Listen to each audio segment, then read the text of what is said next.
Glória a Deus. Cumprimento os irmãos com a paz do Senhor Jesus, amém? Amém. Glória a Deus. Não quero ser cansativo, então já vamos ler a palavra de Deus. Aleluia. Glória a Deus. Evangelho de João, capítulo 4, versículo de número 23 e versículo de número 24. Texto bem conhecido. Depois nós estaremos lendo mais um texto em Lucas, mas vamos ler esse aqui primeiro. Evangelho de João, capítulo 4, versículo 23, versículo 24. Quem achou diz amém. Amém. A Sagrada Escritura diz da seguinte maneira: mas vem a hora, e já chegou, em que os verdadeiros adoradores adorarão o Pai em espírito e em verdade, porque são estes que o Pai procura para seus adoradores. Deus é espírito e importa que os seus adoradores o adorem em espírito e em verdade. Amém. Vamos ler também Evangelho de Lucas, glória a Deus, capítulo de número 9 e versículo de número 28 a seguir. Estou contente por esta oportunidade que me foi concedida e contente também com os irmãos que nos confiaram este púlpito para ministrar a palavra, ao cantor que nos concedeu esta oportunidade, também nos convocou para estar aqui, e agradeço a Deus pela presença de todos. E não vai embora, irmão, eu não vou demorar. Não, espera mais um pouquinho que já estamos encerrando. Evangelho de Lucas, capítulo 8, versículo de número 28 a seguir. 9 e 28. Cerca de 8 dias depois de proferidas estas palavras, tomando consigo a Pedro, João e Tiago, subiu ao monte com o propósito de orar. E aconteceu que, enquanto ele orava, a aparência do seu rosto se transfigurou e suas vestes resplandeceram de brancura. Eis que 2 varões falavam com ele, Moisés e Elias, os quais apareceram em glória e falavam da sua partida que ele estava para cumprir em Jerusalém. Pedro e seus companheiros achavam-se tomados de sono, mas, conservando-se acordados, viram a sua glória e os 2 varões que com ele estavam. Ao se retirarem estes de Jesus, disse-lhe Pedro: Mestre, bom é que estamos aqui. Então façamos 3 tendas, uma será tua, outra de Moisés e a outra de Elias. Não sabendo, porém, o que dizia. Enquanto assim falava, veio uma nuvem e os envolveu, e encheram-se de medo ao entrarem na nuvem. E dela veio uma voz dizendo: Este é o meu filho, o meu eleito, a ele ouvi. Depois daquela voz, achou-se Jesus sozinho. Eles calaram-se, e naqueles dias a ninguém contaram alguma coisa do que tinham visto. Amém. Pode se assentar e fique na presença do Senhor Jesus. E nós vemos que é chegado um tempo de adorar a Deus. A Bíblia diz no Evangelho de João, capítulo 4, versículo 23 e versículo 24, que virá um tempo em que os adoradores adorarão a Deus. Mas Jesus disse: o tempo já chegou, é hora de adorar. Então você pode adorar, irmão, está liberado. Você pode adorar hoje, você pode adorar amanhã, você pode adorar dentro da igreja, fora da igreja, onde você estiver, já está liberado, pode adorar a Deus. Aleluia. Então nós vemos que é um tempo de adoração, é um tempo de se entregar a Deus, é um tempo de se prostrar diante de Deus, é um tempo de se entregar a Deus, é um tempo novo. Porque houve um tempo em que as pessoas, para adorar a Deus, tinha todo um ritual a seguir. E agora não. Agora você pode adorar deitado, você pode adorar de joelhos, você pode adorar em pé, você pode adorar até de ponta cabeça. De todo jeito Deus recebe a sua adoração. Então facilitou as coisas o Senhor Jesus. Então não perca tempo, adore a Deus em todo momento da sua vida. Aleluia. Glória a Deus. Está registrado aqui em Lucas capítulo 8, no versículo de número 28 a seguir, que o Senhor Jesus, ele tinha que subir a um monte, e ele tinha um desejo, um propósito. Ele estava indo lá para orar. Mas o que me chama a atenção é que, no meio de tantos que seguiam a Jesus, no meio de uma tão grande multidão que estava com Jesus, no meio de tantos que se diziam estar próximos dele, seguidores, discípulos, a Bíblia diz que subiu com ele ao monte Pedro, Tiago e João. Eu consigo entender aqui que não são muitos que vão subir ao monte. O chamado para ser um verdadeiro adorador, o chamado para estar com Deus todos os momentos, o chamado para estar na presença de Deus é para todos, mas nem todos vão subir ao monte. Nem todos vão estar lá. Porque se você analisar a história dos discípulos de Jesus, você vai perceber que Pedro e Tiago e João eram mais íntimos de Jesus. É subir no monte, seja íntimo de Jesus. Não basta só segui-lo, não basta só ser grato a Ele por um milagre que Ele fez na sua vida, não basta só estar com Ele onde Ele está. Olha, o Senhor Jesus está em Nazaré, lá está você. Olha, o Senhor Jesus está em Belém, lá está você em Belém. Não é só isso, você tem que ter intimidade com Ele. Ele está procurando algo a mais na vida das pessoas. E Jesus, o Pai, Deus, está procurando pessoas com algo a mais, intimidade com Deus. Certa vez eu estava pregando e disse: quem deseja ser cantor, já pode parar, porque Deus não precisa mais de cantores. Se alguém aqui queria ser pregador, desista, Deus não precisa mais de pregador. Pastor, presbítero, evangelista, quer ser missionário, apóstolo, não tem vaga. Deus está procurando servos, pessoas que não defendem uma capa de CD, não defendem uma gravadora. Deus está procurando pessoas que estão dispostas a servir, pessoas que estão dispostas a viver com Jesus dia a dia, toda hora, todo momento, e não só na hora do culto. Aleluia. Eu não posso pregar muito, senão os irmãos ficam bravos. Mas o pouco momento que eu estar pregando aqui, eu vou estar falando da palavra de Deus. Queira você ouvir ou não, esta é a palavra que Deus tem direcionada para o seu coração. E se você der crédito, Deus vai mudar a sua história. Nós lemos aqui que de tantos que estavam lá com ele, estavam ouvindo, estavam provando de milagre, estavam ouvindo a palavra, estavam junto com Jesus, só 3 subiram ao monte, porque tinham intimidade com ele. Tenha intimidade com Jesus, irmão. Você pode pensar, mas o que eu faço para ter intimidade com Jesus? Olha, simples. Você conhece a sua esposa, seu filho, quer ter intimidade com a sua esposa, se aproxime dela, faça isso com Jesus, se aproxime de Jesus, chegue mais perto. Tem gente que segue Jesus tão de longe, que se Jesus tocar nele, ele leva um susto. Tem gente hoje que está seguindo Jesus tão de longe, que não acredita em anjo, não acredita em céu, não acredita em inferno, não acredita na Bíblia, não acredita em mais nada, e diz que está seguindo Jesus. Eu estou seguindo Jesus, sou crente, e não acredita em mais nada. Que tipo de seguidor é esse?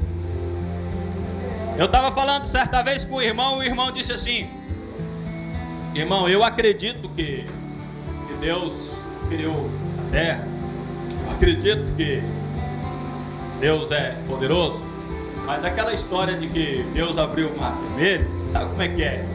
O povo aumenta na hora de escrever, uma frasinha aqui, uma frasinha lá, aumentaram, e daí sabe como é que é? Não é bem assim. Eu falei: você não acredita que Deus abriu o mar vermelho? Olha, para ser bem sincero, não. Eu falei: mas você acredita que Deus fez o mundo? Acredito. Eu falei: então você é bem bobo, irmão, porque se Deus fez o mundo, não pode mexer em qualquer parte, a hora que Ele quiser, irmão. Se Deus quiser pintar o mar vermelho de azul, de branco, de verde, de laranja, da cor que Ele quiser, Ele não pode, irmão? Foi Ele que fez. Se quiser, Ele muda a cor. Se quiser, Ele abre. Se quiser, Ele fecha. Se quiser, Ele faz a água pular. Nós temos que ter mais crença em Jesus, mais intimidade com Ele, aleluia. E lá vai eles três com Jesus com o propósito de orar.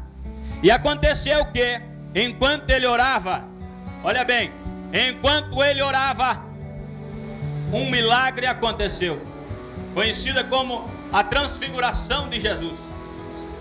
O rosto de Jesus começou a brilhar. E a Bíblia diz que se nós cremos, as obras que ele fez, faremos maiores ainda. Então eu acredito que, se você tiver a capacidade de subir ao monte como Jesus subiu e orar como ele orou, o teu rosto irá transparecer, transfigurar, resplandecer. E as pessoas vão olhar para o teu rosto e vão dizer: aquele crente ali está olhando para Deus. Aquele crente ali está cheio de Deus. A minha pergunta é: o que eles estão dizendo de você? Sabe o que me contaram? O rapaz chegou assim e disse: paz do Senhor. Quando ele disse paz do Senhor, o vizinho do lado falou: o quê? Esse rapaz aí é crente? Não brinca. Eu não acredito, porque as suas obras não transpareciam, não mostravam que ele era cristão. Que Deus nos livre disso, irmãos. Que todos os dias, quando passarmos pelas ruas, as pessoas ao olharem para nós digam: aquela mulher ali serve a Deus, aquele homem ali serve a Deus, aquele homem que vai andando, aquele ali, aquele jovem, aquela moça, ela tem um chamado de Deus, Deus está na vida dela. E não venha dizer que somos desviados e que não somos os piores problemas da terra, mas que venha dizer que nós temos um chamado de Deus, nós temos uma vida com Deus, transparecer em nosso rosto que Deus está na nossa vida. A Bíblia diz que as suas vestes resplandeciam de brancura, e dois varões falavam com ele, Moisés e Elias, os quais falavam de sua partida, que estava para se cumprir em Jerusalém. Pedro e seus companheiros achavam-se tomados de sono. Você sabe o que é tomado de sono? Uma pessoa que está muito cansada, que está tentando ficar acordada, e o sono está tentando afogá-la, tentando abatê-la. Eu congregava em certa igreja, irmão, que o irmão aqui, ele dormiu, e o irmão aqui do lado dele também dormiu. Aí encostou as cabeças. E na hora que o pastor deu um grito, eles levaram um susto e ficaram olhando um para o outro assim. Esses não venceram o sono. Eu fui em algumas vigílias filmar, irmão, que deu uma dificuldade para filmar, porque os crentes estavam tomados de sono. Aí eu virava a câmera para esse crente, ele estava abrindo a boca. Eu virava para lá, aquele lá já dormiu.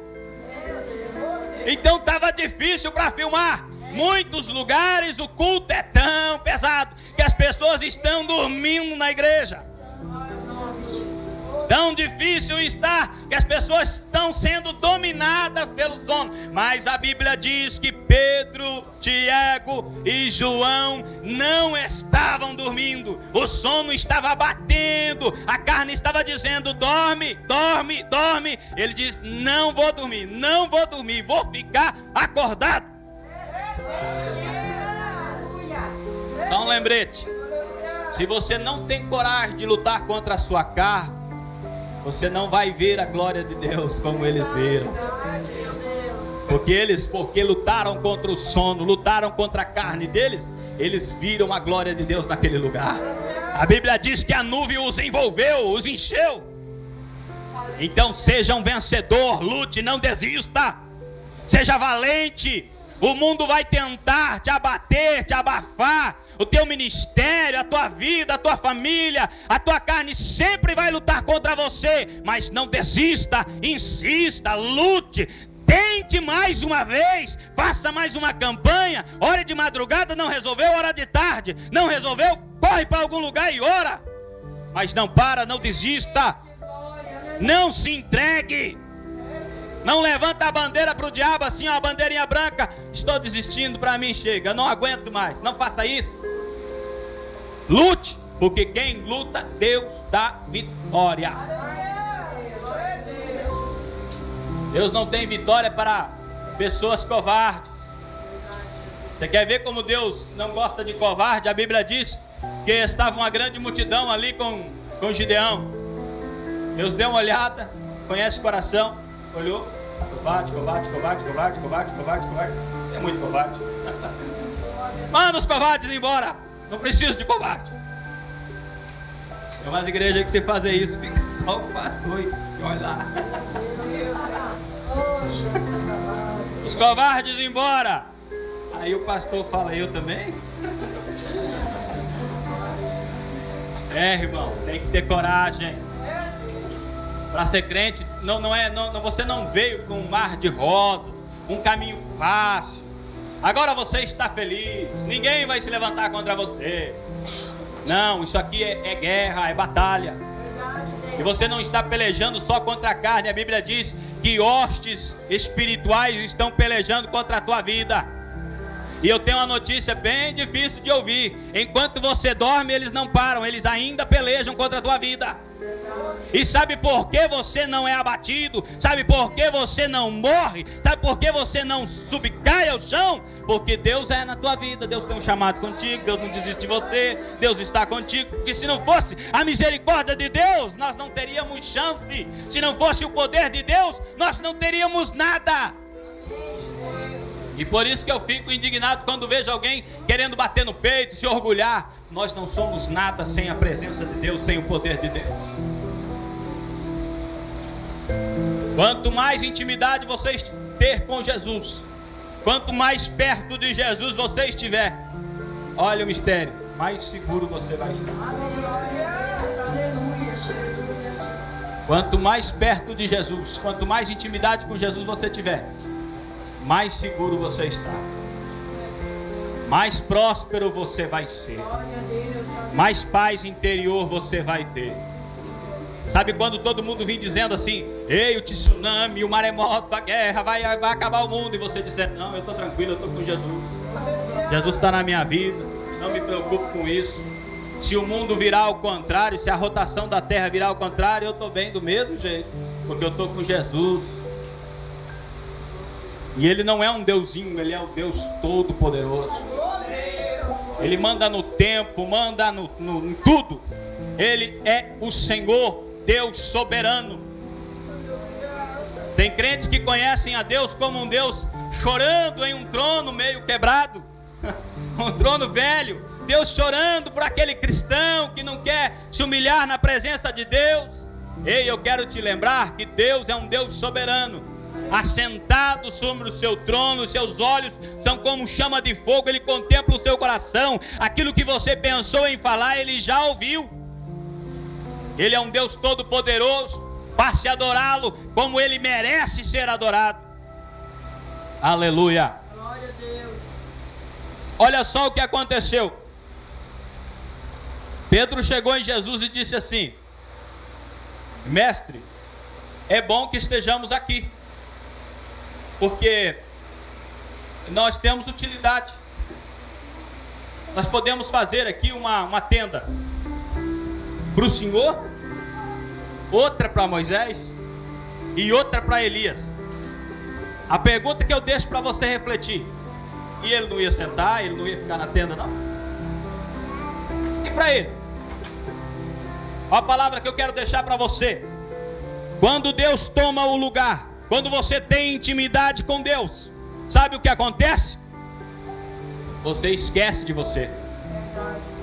Você se apega tanto à glória de Deus, você apega tanto a Deus, ao milagre de Deus, ao projeto de Deus, às coisas de Deus, que você esquece de você. É por isso que eu defendo que todo aquele que quer ter um ministério com Deus deve se aproximar-se de Deus dia após dia, quanto mais possível for. Porque aí você não vai tirar a capa para o CD com uma baita fivela assim, dizendo: eu sou do movimento sertanejo. Um chapéuzão na cabeça assim, ó, sertanejo. Ou então, todos de um estilo ou de outro. Você vai esquecer esses estilos, você vai esquecer de você, você vai esquecer do seu nome, você vai esquecer de vender o teu CD, você vai esquecer de fazer sucesso, você só vai lembrar de Jesus. Você só vai lembrar da glória de Deus. Você só vai lembrar da igreja, das almas que estão se convertendo. Você só vai ver a glória de Deus, o reino de Deus. Você vai parar de se defender. Agora Deus defende você. Glória a Deus, aleluia. O que você pensa, o que você quer é que o reino de Deus prevaleça, é que o reino de Deus cresça, que o reino de Deus apareça e você diminua. Oh, Espírito Santo, aleluia. Irmão, eu dirigi uma igreja e o que eu vou contar para vocês me doeu o coração na época. A notícia que eu tive era boa, mas doeu o coração, porque eu trouxe um cantor na minha igreja e o cantor disse assim: é 25 CD. Falei, não, eu dou um jeito. Peguei os 25 CD do rapaz e vendi. No dia ele cantava bem, tinha um shot gaúcho assim, rapaz, mas que deu de jeito atrás daquele shot. Ele vendeu, eu acho que mais de 50 CD. O povo gostou mesmo, foi benção. Aí começaram a buzinar na minha orelha, falar, rapaz, traz aquele camarada de novo, aquele da gaita. Rapaz, o povo gosta, traz ele, traz ele. Aí eu liguei. Falei, irmão, vem cantar na nossa igreja de novo? Ele falou, sim, eu vou. Só que agora a gente tem que conversar um valor mais alto, né, irmão? Porque aquela vez vocês não me abençoaram. Irmão, eu paguei a despesa. Eu vendi 25 CD e o camarada vendeu mais uns 25, 30. Ainda não estava bom. Aí tinha um irmão de uma igreja bem tradicional lá na cidade. Falaram assim, o irmão lá, ele gravou CD, irmão. Vai lá conversar com ele. Ele trabalha na prefeitura. Eu cheguei lá, eu pensei que o homem era de um cargo menos importante. Eu cheguei lá, ele era tipo uma pessoa muito grande lá dentro, responsável pela área do IPTU lá na cidade. Eu falei, meu Deus, é o senhor fulano de tal? Falei, sim, sou eu. Então, eu vim conversar com o senhor porque eu fiquei sabendo que o senhor gravou um CD e a gente vai ter um trabalho na nossa igreja. E eu queria que o senhor fosse cantar lá. Aí ele falou, nós iremos, irmão, com certeza iremos, só que assim, a gente vai lá e tipo, a gente usa um teclado, a gente canta com o teclado, canta com o povo e tal. Tem algum problema, irmão? Eu falei, não, ótimo, melhor. Eu pensava que o senhor ia levar o CD, o senhor vai levar o teclado, melhor ainda, glória a Deus, pode ir. Amém. Só que assim, irmão, eu quero conversar com o senhor. Quanto vai custar para o senhor ir lá? Irmão, o homem pasmou na minha frente. Sabe o que ele disse? Que pergunta é essa, irmão? Misericórdia. Tá certo que eu gravei o CD, mas não preciso nem falar que eu tenho CD. Eu fiquei muito triste ao ouvir isso. Sabe por quê? Porque a gente é pentecostal, do reteté, do fogo. A gente fala, a gente profere que a gente tem uma intimidade a mais com Deus. E diz que esse povo não tem intimidade com Deus. Ele me deixou no chão. Ele não ia me cobrar nada. E sabe por que ele não foi cantar na minha igreja? Porque a nossa igreja tinha vários costumes. E esses costumes tesouraram ele. Por que eu contei essa experiência? Porque a falta de intimidade com Deus cega nossos olhos. Nós damos prioridade para coisas erradas. Nós priorizamos coisas que nós devíamos ter esquecido. E esquecemos de coisas que nós tínhamos que ter por prioridade em nossas vidas. Nós pentecostais alegamos que temos comunhão com Deus. Mas temos mesmo? Temos intimidade com Deus? Quando levantamos, nós falamos com Ele, dizemos, Senhor, muito obrigado pela noite. Obrigado por um pernilongo não ter me matado. Coisa parecida? Porque até um pernilongo pode te matar. Acorda enquanto dá tempo e glorifica a Deus. Me dá um dia abençoado, Senhor. Me dá um dia próspero, esteja comigo, não permita que eu peque contra o Senhor. Põe um anjo, faz que nem Davi, põe um anjo à minha boca, para não falar palavras que te desagradem. Porque hoje é normal o crente falar tanta coisa que desagrada a Deus, que ele já nem, a mente dele já cauterizou tanto, que ele nem está percebendo mais o que ele está falando. É terrível. Que Deus tenha misericórdia de nós. Porque Deus ainda conta com verdadeiros adoradores. Deus ainda procura verdadeiros adoradores. Essa noite aqui, Ele está olhando, procurando o teu coração, querendo saber se você é um deles. Deus não precisa de aparência, não. Deus não precisa de multidões. Deus precisa de verdadeiros adoradores, homens sinceros, homens dispostos a pagar o preço pela glória do Senhor, homens dispostos a negar a si mesmo em favor da glória de Deus, ser promovida no lugar onde Ele estiver. Foi isso que aconteceu, eles esqueceram dele. Esqueceram. Aí a Bíblia diz que enquanto assim falava, veio uma nuvem e os envolveu, e encheram-se de medo ao entrarem na nuvem. E veio uma voz dizendo: este é meu filho, o meu eleito, a ele ouvi. Depois daquela voz, achou-se Jesus ali sozinho, e eles calaram-se, e naqueles dias não contaram nada do que tinham visto. Por causa do tamanho acontecimento, eles ficaram apavorados, porque não era uma coisa que se via todos os dias. Eles ficaram atônitos. A Bíblia diz que eles foram tomados de medo. Eles ficaram apavorados. Eu quero dizer, profetizar que na sua vida não vai ser você que vai ser tomado de medo. A glória de Deus vai encher a tua vida, vai encher a tua casa, vai encher o teu ministério. Você vai ser cheio do Espírito Santo. Mas não é você que vai ficar com medo daquilo que está acontecendo, mas as pessoas que estiverem em volta vão ficar apavoradas. Aqueles que achavam que você não ia dar certo, aqueles que achavam que você não ia ter sucesso, que você não ia ser um homem de Deus, que você não ia prosseguir e ia conseguir subir ao monte, eles sim vão ficar tomados de medo. Mas você vai ser cheio do Espírito Santo. E aonde o Espírito Santo está, a liberdade, não há medo. Glória a Deus. Quero convidá-lo a se colocar de pé.